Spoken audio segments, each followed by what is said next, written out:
Topic 1 India versus Pakistan cricket rival 2025లో కొత్త మలుపు.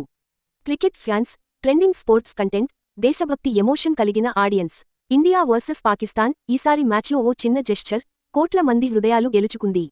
2025 ఏషియా కప్లో జరిగిన తాజా మ్యాచ్. పాకిస్తాన్ ప్లేయర్ షహీన్ అఫ్రీదీ, విరాట్ కోహ్లీకి గౌరవంగా క్యాప్ తీసి సెల్యూట్ చేయడం. సోషల్ మీడియాలో #respect Shaheen trend.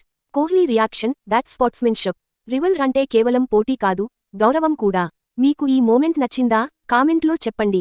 Topic 2 AI versus jobs 2025లో యువతకు ఏం మారుతుంది? టార్గెట్ తెలుగు యువత, job aspirants, tech interested audience.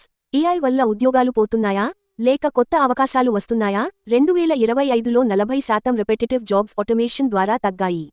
కానీ AI related jobs, prompt engineers, AI trainers, cyber security analysts పెరిగాయి. తెలుగు యువతకు skills, python, cloud, prompt writing, data ethics అవసరం. గవర్నమెంట్ మరియు private sectors AI skilling programs ప్రారంభించాయి. భయపడకండి, స్కిల్ పెంచండి. మీరు ఏ స్కిల్ నేర్చుకుంటున్నారు? కామెంట్ చేయండి.